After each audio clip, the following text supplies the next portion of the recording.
Eu sou a Cristina, você está no Relivrando e hoje eu quero conversar com vocês sobre 2 livros do V.S. Naipaul. Bem-vindos!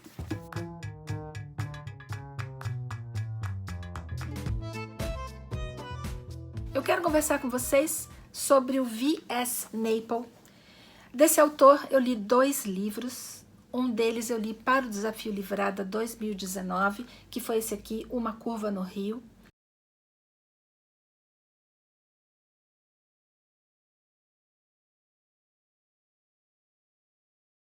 Eu li aqui no Kindle, li em português. Esse livro aqui foi escrito em 1979, ele faz parte dos 1001 livros para ler antes de morrer.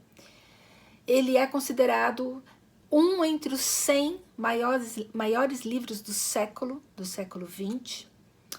O Naipaul ganhou o Nobel, se eu não estou enganada, em 1979, exatamente o mesmo ano que ele escreveu esse romance aqui. Bom, depois que eu li esse daqui, eu gostei tanto do jeito que ele escreve, gente, mas tanto que eu já fui direto para esse livreco aqui, muito pequenininho, mas um conteúdo imperdível, que é o Ler e Escrever, editado aqui pela, deixa eu pegar, editora Ainê. Faz parte de uma coleção da Biblioteca Antagonista. Eu tenho os 2 boxes, né? Eu tenho 1 e o 2, então eu tenho a coleção completa. E esse é o primeiro livro que eu leio da coleção. Gente, que livros! Olha, ele acabou de entrar para o hall dos meus autores prediletos. Eu vou começar falando sobre Uma Curva no Rio, que é esse livro que está no 1001 livros para ler antes de morrer. O personagem principal é o Salim, um muçulmano descendente de indianos que migraram para a costa leste da África. O Salim se muda para um país na África Central, ele vai tentar a vida ali, ele é muito jovem. Bom, o Naipaul não vai dar nome para nenhum desses lugares, nem para a cidade do Salim original, nem para esse país para o qual ele vai. Mas a gente já consegue ter uma ideia, talvez ele esteja fazendo ali uma referência ao Zaire, por causa dos conflitos que ele vai mostrar. Ele vai mostrar muitos conflitos tribais, muitos conflitos pelo poder. Então, tal de um toma o poder, aí os militares vêm, aí os civis vêm, aí as tribos tomam poder. Então, assim, essa alternância do poder, o tamanho da violência que ele descreve aqui.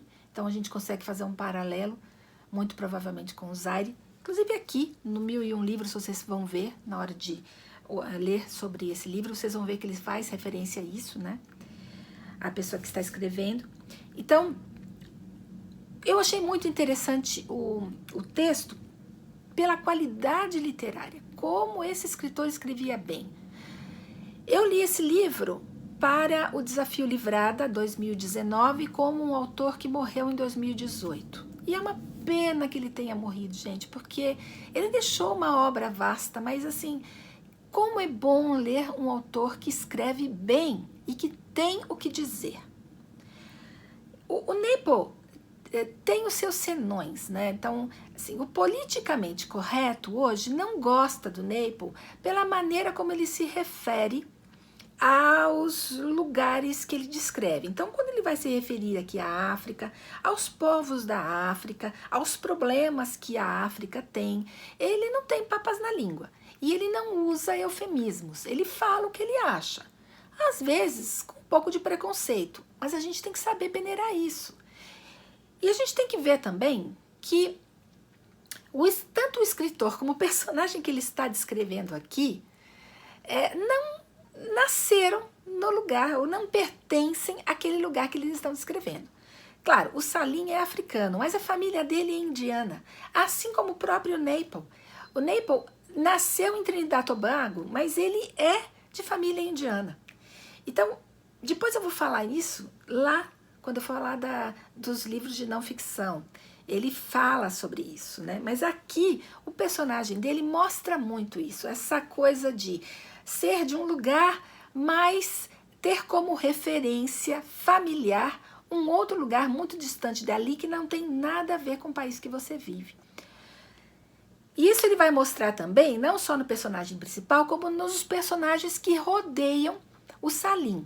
Então, olha só, ele vai falar de um padre belga e a influência desse padre no local, então a influência europeia, né, nesse local. Ele vai falar de um empreendedor indiano que monta o Big Burger, que seria o equivalente, acredito, ao McDonald's. Ele monta, né, nessa cidade uma loja do Big Burger. Ele vai falar de uma mulher local, né, tribal, né? Ela vem de uma tribo do interior ali da floresta para negociar com o Salim. Então ele vai falar dos costumes dessa mulher, como essa mulher é vista, como ela vê os outros, como ela negocia. Vai falar então dos costumes, é muitíssimo interessante. Então ele vai falar da influência tribal naquela cidade que ele vive, da influência europeia, da influência dos iguais a ele, né, de outro indiano, e vai falar da influência dessa cidade, de todas essas pessoas, nos arredores, né, nas próprias tribos, e nos conflitos que acontecem ali. Eu achei o Salim um personagem riquíssimo, um personagem que vai se desenvolvendo ao longo da história, não só como personagem, mas como ser humano também.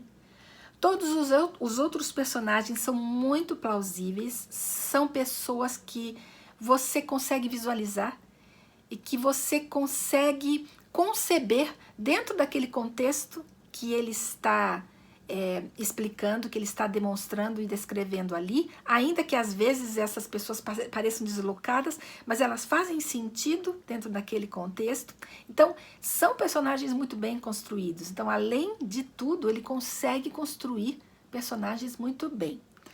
Mas ele alfineta, gente. Então, assim, para os politicamente corretos, ele talvez não seja um melhor autor. Tá? Mas eu gosto disso, eu gosto dessa linguagem dele, eu gosto dessa maneira de falar das coisas muito direta, sem eufemismos, né? Então, eu vou ler aqui uma partezinha para vocês de um dos personagens, porque esse romance que se passa na primeira metade do século XX, então, nós estamos falando de africanos que nunca saíram da África e que vão para a Europa, né? E a visão que eles têm, e aqui ele vai fazer um comentário, esse personagem, sobre exatamente isso, né? Quando chegamos a um lugar como o aeroporto de Londres, tudo o que nos preocupa é não parecer tolos. Ele é mais bonito e complexo que qualquer coisa com que pudéssemos sonhar. Mas só nos preocupamos em mostrar que podemos nos virar e não estamos paralisados de admiração. Podemos até fingir que esperávamos mais. Essa é a natureza da nossa estupidez e da nossa incompetência. E foi assim que gastei meu tempo na universidade inglesa, não me mostrando embasbacado, sempre levemente desapontado, não entendendo nada, aceitando tudo, não chegando a lugar nenhum. Esse é um dos comentários que ele faz, e daí vocês já conseguem ver como os comentários dele são ácidos, né? Vocês conseguem ver o teor, né, do texto dele. Ele vai fazer muitas críticas, tanto ao período colonial como ao pós-colonial. Inclusive, no pós-colonial, ele vai fazer a crítica sobre as coisas que ficaram, né? Como é que o país ficou depois que o colonizador foi embora, qual foi o resultado disso, né? Como é que o país está lidando com isso, bem ou mal. Ele é muito cético em relação a isso. Independente de concordar ou não com a opinião dele, é inegável a qualidade literária do texto. É muito bom, é um texto excelente, muito bem escrito. E eu tenho certeza que eu vou ler outros textos de ficção do autor, porque eu gostei muito deste aqui. Assim como eu gostei muito desses 3 pequenos textos desse livro aqui. O livro é pequeno, então cada um deles tem 20 páginas, mais ou menos.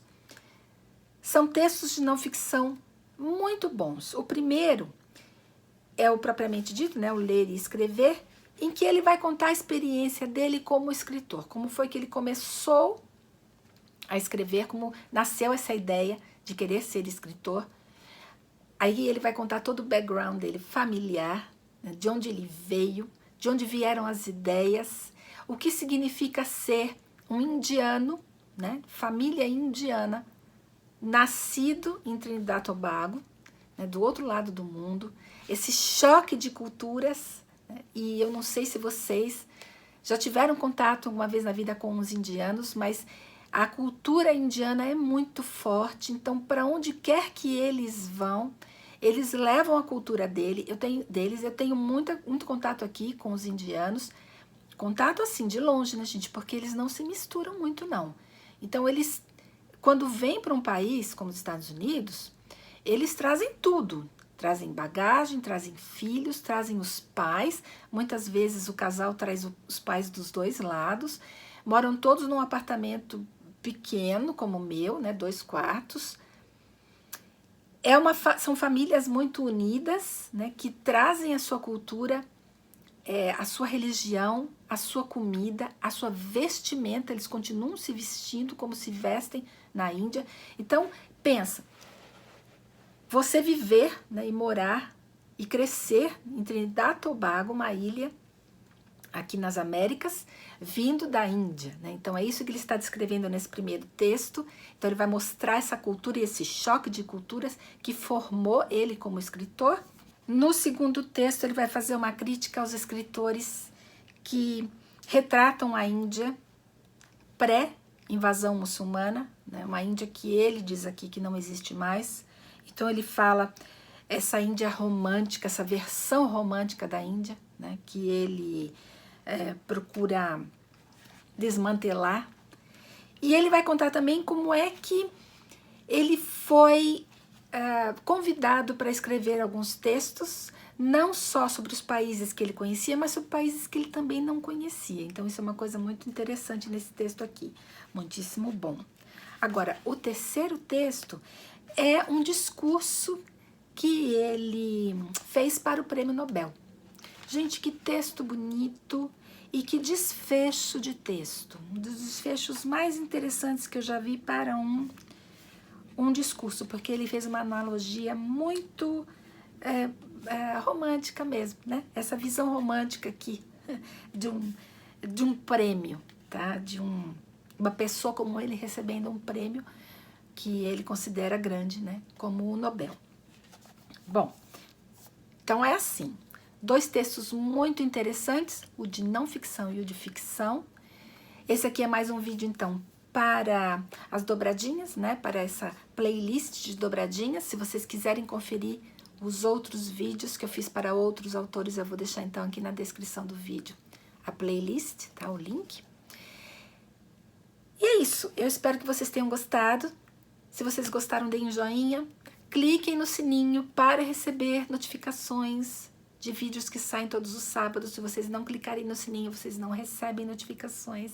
Eu espero realmente que vocês gostem dos vídeos, façam sugestões, façam comentários e boa semana para vocês.